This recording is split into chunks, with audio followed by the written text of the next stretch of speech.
You, John Fitzgerald Kennedy, do solemnly swear. I, John Fitzgerald Kennedy, do solemnly swear. That you will faithfully execute the office of President of the United States. That I will faithfully execute the office of President of the United States. And will, to the best of your ability. And will, to the best of my ability. Preserve, protect, and defend the Constitution of the United States. Preserve, protect, and defend the Constitution of the United States. So help you God. So help me God.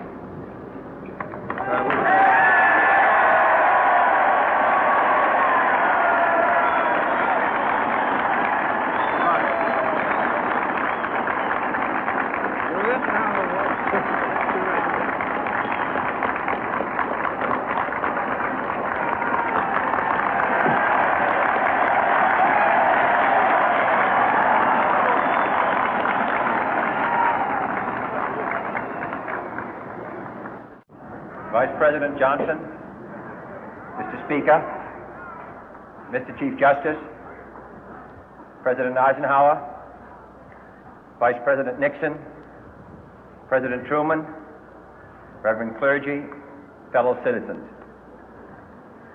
We observe today not a victory of party, but a celebration of freedom, symbolizing an end as well as a beginning, signifying renewal as well as change. For I have sworn before you and Almighty God the same solemn oath our forebears prescribed nearly a century and 3/4 ago. The world is very different now, for man holds in his mortal hands the power to abolish all forms of human poverty and all forms of human life. And yet the same revolutionary beliefs for which our forebears fought are still at issue around the globe. The belief that the rights of man come not from the generosity of the state, but from the hand of God. We dare not forget today that we are the heirs of that first revolution. Let the word go forth from this time and place to friend and foe alike that the torch has been passed to a new generation of Americans born in this century, tempered by war, disciplined by a hard and bitter peace, proud of our ancient heritage, and unwilling to witness or permit the slow undoing of those human rights to which this nation has always been committed and to which we are committed today at home and around the world.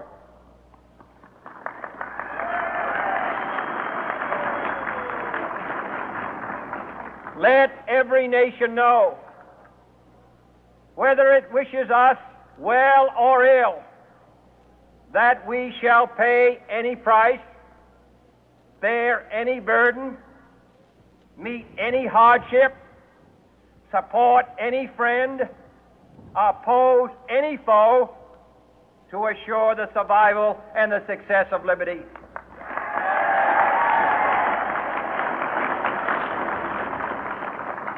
This much we pledge and more. To those old allies whose cultural and spiritual origins we share, we pledge the loyalty of faithful friends. United, there is little we cannot do in a host of cooperative ventures. Divided, there is little we can do, for we dare not meet a powerful challenge at odds and split asunder. To those new states whom we welcome to the ranks of the free, we pledge our word that one form of colonial control shall not have passed away, merely to be replaced by a far more iron tyranny. We shall not always expect to find them supporting our view, but we shall always hope to find them strongly supporting their own freedom, and to remember that in the past, those who foolishly sought power by riding the back of the tiger ended up inside.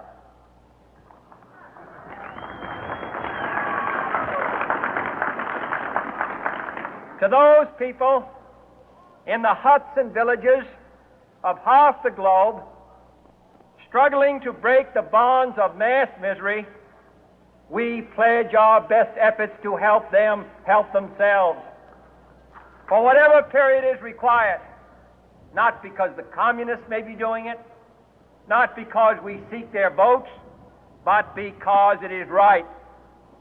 If a free society cannot help the many who are poor, it cannot save the few who are rich.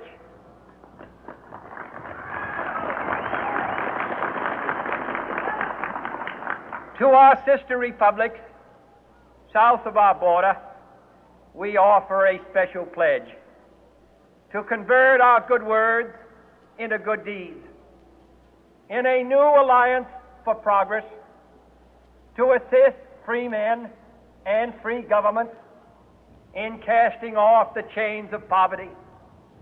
But this peaceful revolution of hope cannot become the prey of hostile powers. Let all our neighbors know that we shall join with them to oppose aggression or subversion anywhere in the Americas. And let every other power know that this hemisphere intends to remain the master of its own house.